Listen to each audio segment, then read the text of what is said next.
নমস্কাৰ আপোনালোক সকলোকে পুনৰবাৰ আপন নিউজৰ অন্য এটা ভিডিঅ'লৈ স্বাগতম জনাইছো। আজিৰ দিনটোৰ প্ৰায় 5টাকৈ ভাল খবৰ আপোনালোক সকলোৰে বাবে লৈ আহিছো।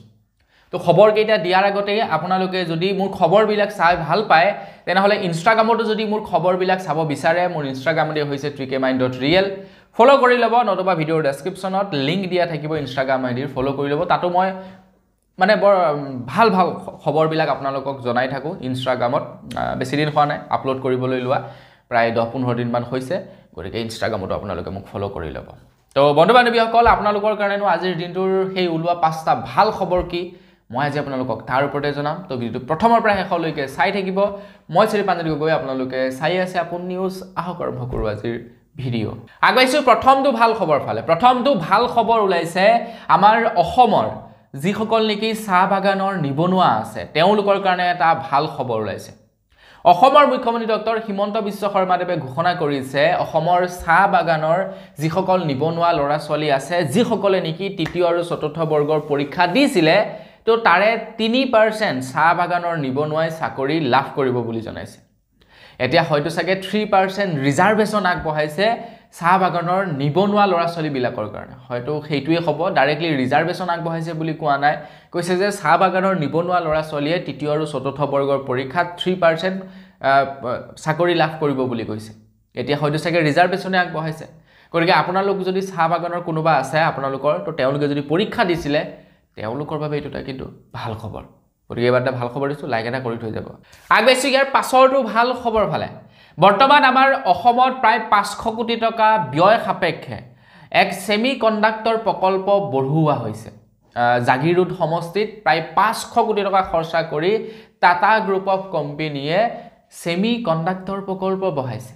মন্ত্ৰী হিমন্ত বিশ্ব শৰ্মাদেৱে জনাইছে যে আগন্তুক 10 বছৰৰ ভিতৰত আমাৰ অসমত হেলিকপ্টাৰ নিৰ্মাণ হ'ব বুলি জনাইছে যেনেকৈ নেকি এতিয়া সেমি কণ্ডাক্টৰ প্ৰকল্প বনোৱা কোম্পানী আহিছে ঠিক তেনেকৈ আগন্তুক 10 বছৰৰ ভিতৰত আমাৰ অসমত আহিব হেলিকপ্টাৰ বনোৱা কোম্পানী আগন্তুক 10 বছৰৰ ভিতৰত গতিকে বেয়া নহব দিয়ক ভালে হ'ব ল'ৰা ছোৱালী বিলাকে চাকৰি লাভ কৰিব হয় নহয় তাৰ লগে লগে আৰু এটা ভাল খবৰ আছে আপোনাৰ আমাৰ যিনেকি কল কাৰখানা আছিল তাৰ বাবেও এতিয়া অসম চৰকাৰে যথেষ্ট পইচা হাড় কাৰখানা আছিল যি তো সেই হাড় কাৰখানাৰ বাবেও অসম চৰকাৰে যথেষ্ট টকা আগবঢ়াইছে 4000 কিমান কোটি টকা আগবঢ়াইছে গতিকে আমাৰ ল'ৰা ছোৱালী বিলাকৰ এতিয়া পুনৰ চাকৰি লাহে লাহে মানে ভৰ্তি হ'ব প্ৰাইভেটে হওক বা চৰকাৰী হওক কোনো কথা নাই চাকৰি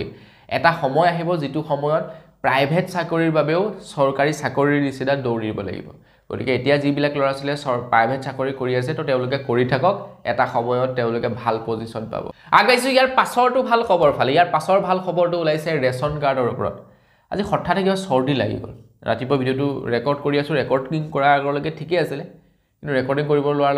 সময়ত নাকটো এনেকুৱাকৈ বন্ধ হৈছে কথা ক'বলৈ অসুবিধা হৈছে তো খবৰ ওলাইছে ৰেচন কাৰ্ডৰ ওপৰত যিসকলৰ ৰেচন কাৰ্ড নাই তো তেওঁলোকৰ কাৰণে ভাল খবৰ ওলাইছে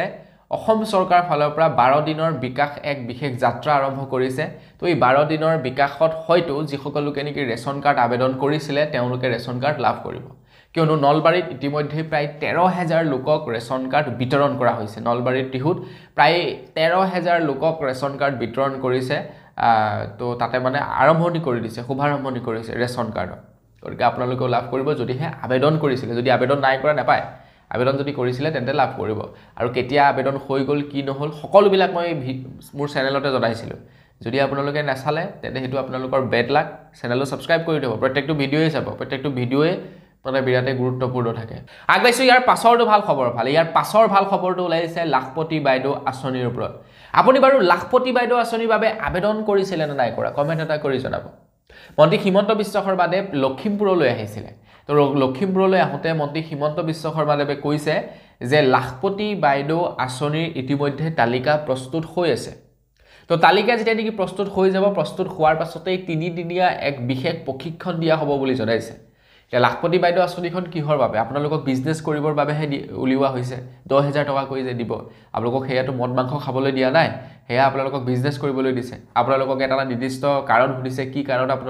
কাৰণত আপোনালোকক পইচাটো দিব হয় নহয় আপোনালোকে কোনোবাই হাঁহ পুহিম কোনোবাই কুকুৰা পুহিম এনেকুৱা কিবা কিবি কৈছে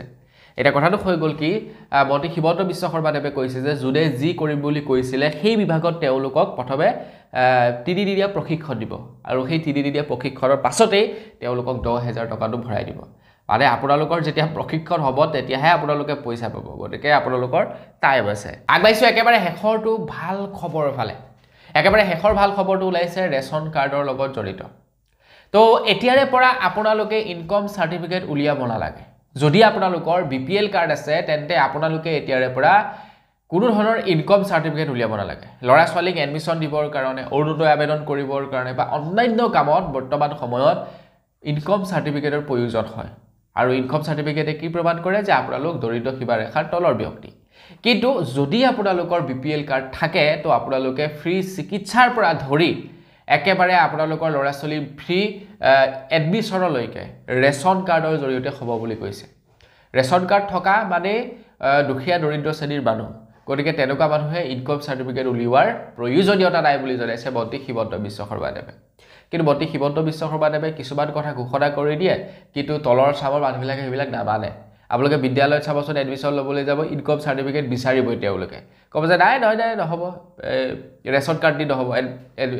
লাগিবই তো তেওঁলোকে সেইবিলাক কয়